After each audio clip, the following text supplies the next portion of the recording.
L'automne. Quelle belle saison, n'est-ce pas? Après de longs mois de travail acharné et de préparation, Madame Nature s'offre enfin en spectacle sous nos yeux de façon spectaculaire, spéciale et sensuelle. L'automne n'a jamais arrêté de faire rêver les poètes et les romantiques, parce qu'elle est unique, elle est spéciale, et elle représente un symbole très puissant. La nature revêt son plus beau vêtement. Les feuilles changent de couleur, passant du vert au jaune, de l'orange au rouge. Les fleurs fleurissent. C'est la plus belle symphonie de couleurs au monde. Les arbres nous offrent gratuitement leurs fruits. Et la brise, elle, nous apporte des parfums inédits qui remplissent l'air. Et de temps en temps, une belle pluie descend pour arroser le tout, donnant ainsi à l'automne un aspect plus romanesque, plus profond et plus émotif. Quel enchantement! Que c'est magnifique! C'est donc le moment de sortir vos bottes de pluie et votre parapluie, de vous asseoir sur la terrasse d'un café et de savourer un bon thé chaud. Mais au-delà de tout cet aspect romanesque, cet aspect esthétique, cet aspect sensoriel, l'automne est vraiment difficile à décrire parce qu'il représente des symboles très forts et surtout très profonds. Tout comme la nature, cet automne, vous aussi, vous pouvez transformer votre vie. Vous pouvez évoluer. Vous pouvez devenir une meilleure version de vous-même.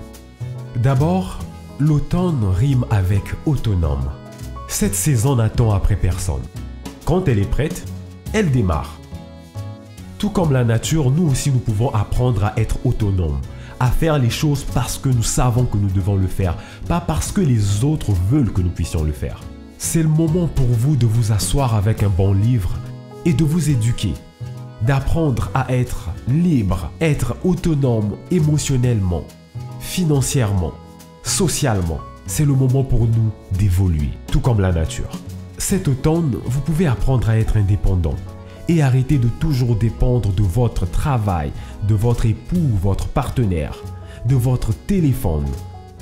Vous pouvez apprendre à faire les choses parce qu'elles vous plaisent et quand ça vous plaît, sans toujours avoir cette impression que vous ne pouvez pas vivre sans telle personne ou sans telle chose. Enfin, la deuxième leçon que nous pouvons tirer de l'automne, c'est le laisser aller. Voyez-vous, la nature a travaillé très fort pour créer toutes ces feuilles, toutes ces couleurs, toutes ces odeurs et tous ces fruits. Mais arrivée en automne, elle est prête à tout laisser aller. Et c'est ce que nous aussi nous devons apprendre à faire. Sur certains domaines de notre vie, nous devons apprendre à lâcher le prise, à laisser tomber nos belles feuilles pour qu'elles meurent dans le sol et qu'elles se transforment en engrais pour nous permettre l'année prochaine de devenir d'autres personnes, d'atteindre d'autres projets, d'avoir du fumier, d'avoir des vitamines, de la force pour accomplir des nouveaux buts et des nouveaux rêves.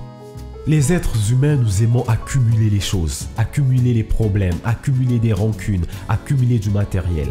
Mais des fois, nous devons faire comme la nature et apprendre à laisser aller les choses pour notre propre bien.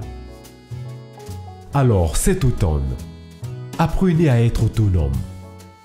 Laissez aller certaines choses et surtout, profitez de la vue.